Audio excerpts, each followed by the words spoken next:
인생을 사는 대부분의 사람들이 삶을 방황하다가 마지막에 후회하는 원인, 그것은 우리가 살아가는 세상, 이 세상의 본질을 아직도 파악하지 못한 때문이라고 생각합니다.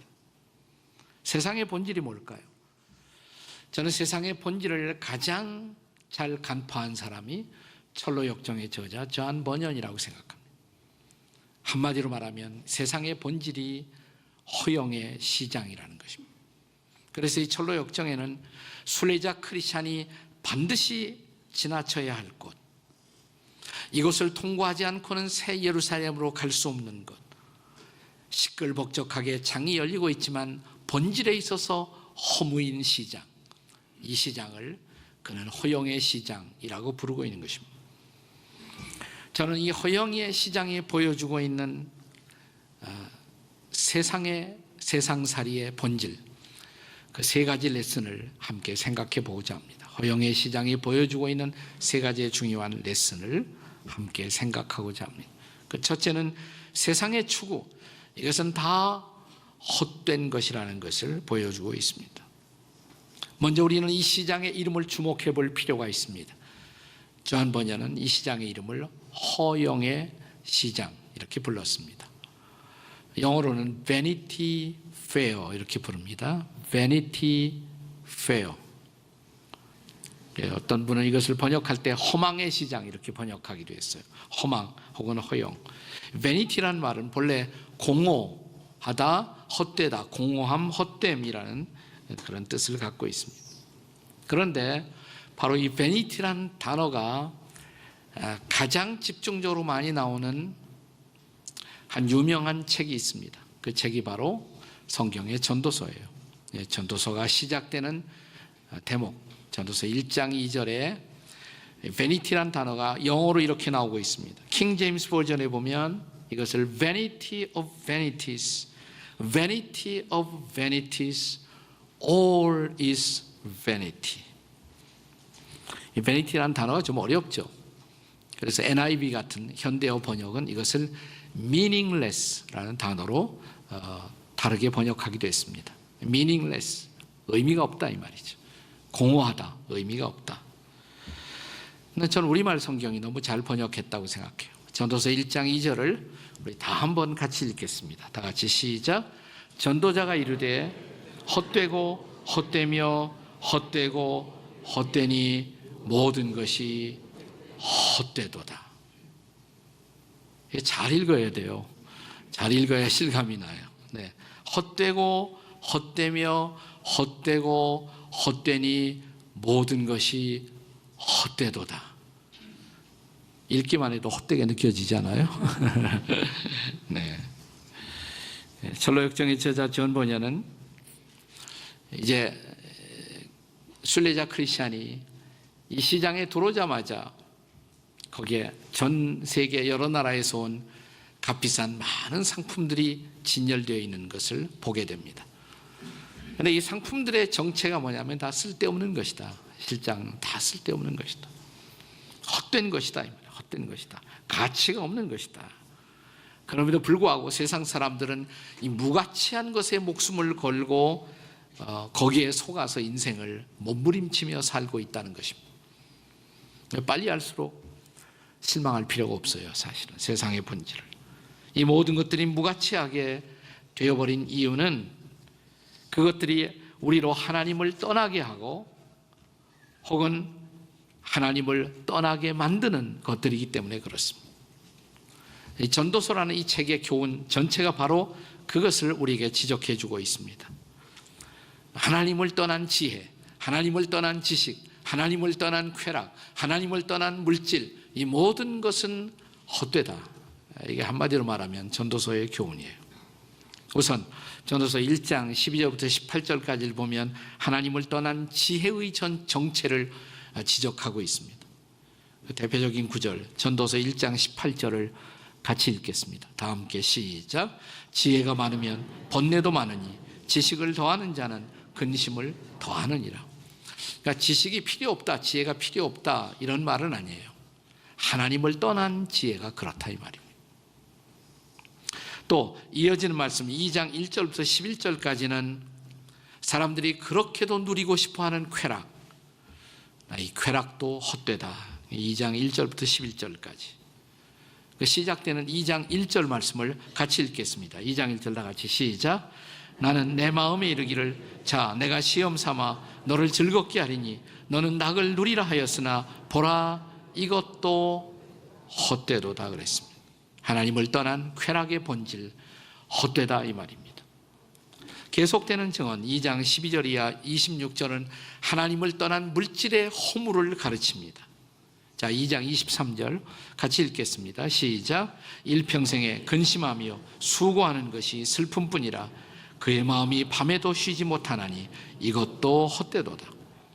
우리가 물질을 모으기 위해서 수고합니다. 땀을 흘립니다. 그러나 이 땀 흘림은 계속 우리에게 슬픔을 동반하고 밤에도 편안한 잠을 자지 못하도록 방해합니다. 쌓아둔 물질이 많을수록 그것을 관리하는 고통도 많아지고 또 그 물질이 들어오고 나감에 따라서 우리 마음의 평화를 잃어버리게 만듭니다. 하나님 없는 물질의 허물을 증언하고 있는 것입니다. 자, 그런데 우리가 실제로 지식도 별로 가진 것 없고 쾌락이 뭔지도 모르고 또 가진 것도 없는 사람이 이게 다 헛되다 그러면 그게 실감이 나겠습니까? 네, 그건 지가 갖지 못해서 그렇지 그게 얼마나 좋은데.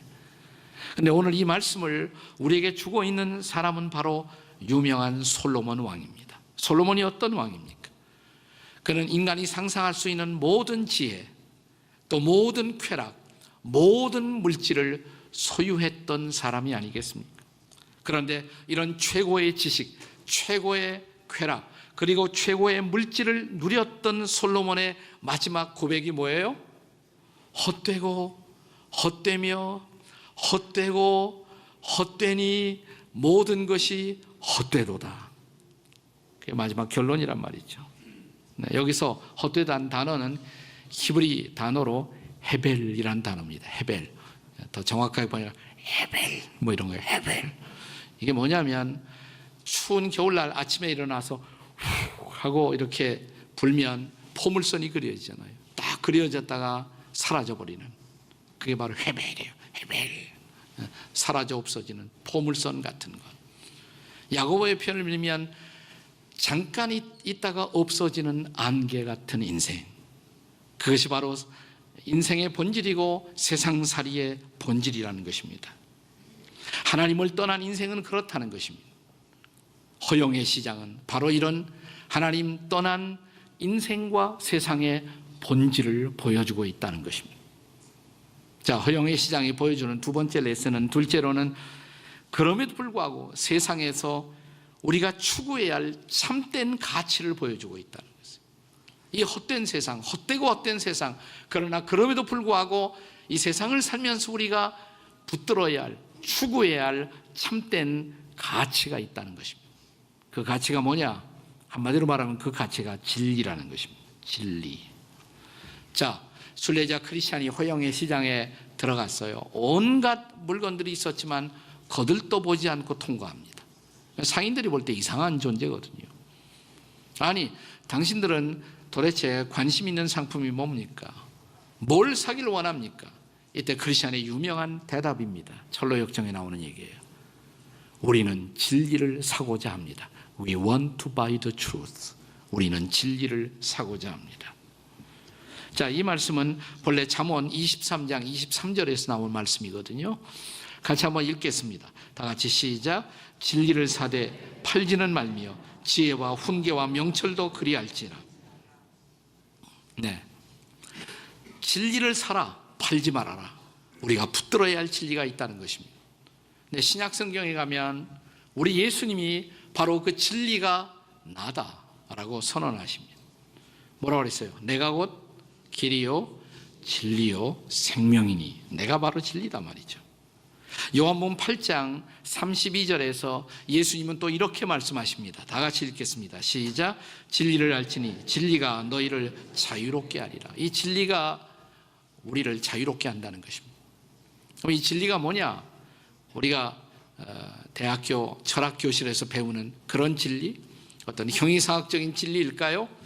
아닙니다. 이어지는 말씀을 보시면 예수님이 이 진리의 본질을 선포하십니다. 자, 요한복음 8장 36절에요. 같이 읽습니다. 시작. 아들이 너희를 자유롭게 하면 너희가 참으로 자유하리라. 이 진리는 하나님의 아들이라는 것이에요. 예수 그리스도. 그분이 우리를 자유케 한다는 것이에요. 진정한 자유, 참된 자유를 주시는 거죠.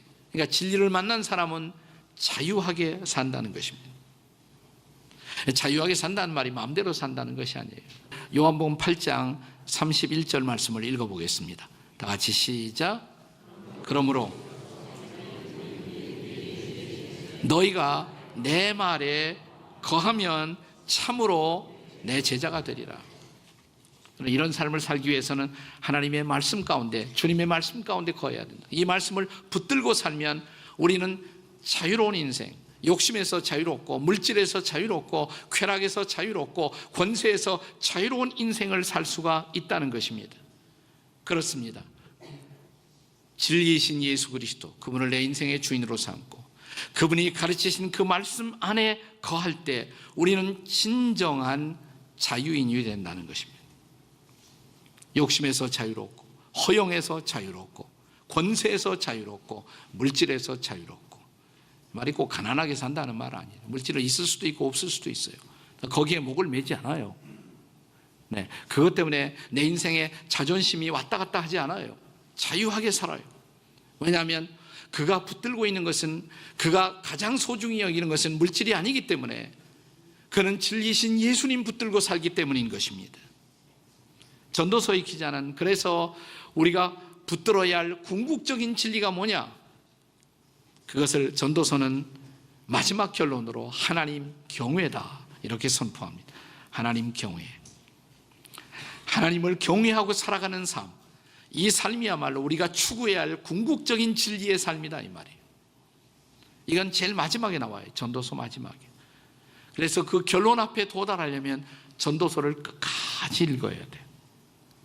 예, 우리가 전도서를 끝까지 읽지 않고 중간만 읽다가 포기하면 전도서 읽다가 자살할 가능성도 있어요. 왜냐하면 전도서가 너무나 인생을 허무주의식으로 말하고 있기 때문에 다 헛되다, 지식도 헛되다, 물질도 헛되다, 쾌락도 헛되다. 살면 뭐예요? 그런 인생. 그렇죠?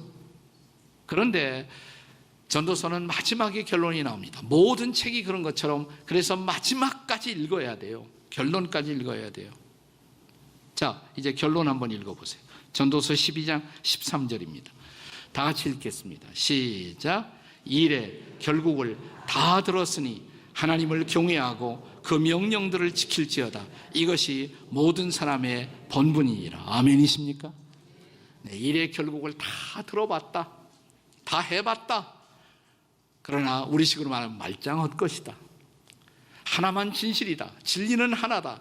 하나님을 경외하고 그의 말씀 진리를 붙들고 사는 것, 이것만이 후회할 필요가 없는 인생의 길이다 이 말입니다. 믿으시기 바랍니다. 그렇습니다. 진리이신 예수님, 그분을 주인 삼고 그분의 말씀을 붙들고 사는 것, 그것만이 후회할 필요가 없는 가치 있는 인생을 여러분과 저에게 가져다 줄 것을 믿으시기 바랍니다. 이 허영의 시장이 보여주는 마지막 레슨, 세 번째는 뭐냐? 이 참된 가치, 헛되고 헛된 세상이지만 그러나 참된 가치를 붙들고 살면, 세 번째, 그 참된 가치는 언제나 계승된다. 이 사실을 믿으셔야 합니다. 다시 철로역정 허영의 시장으로 돌아와 보십시오. 자, 이 허영의 시장을 통과하면서 순례자 크리스찬과 또 하나 신실 씨는 이 시장에 있는 사람들과 너무 다른 모습을 보여줍니다. 세 가지가 달랐어요. 우선 옷차림이 달랐습니다. 옷차림새가 달랐어요. 옷차림새가 다르다는 것은 다른 말로 말하면 라이프 스타일이 다르다 이 말이에요. 라이프 스타일. 두 번째는 말투도 달랐어요. 말투가 달라요. 언어는 존재의 집이라는 말이 있습니다. 우리 말투도 좀 달라야지. 크리스찬다운 말, 격려하는 말, 친절한 말, 사람을 세우는 말, 헐뜯는 말이 아니고, 거짓말이 아니고, 부정직한 말이 아니고, 사람을 낭망시키는 말이 아니고, 말부터 다르네. 달랐단 말이죠.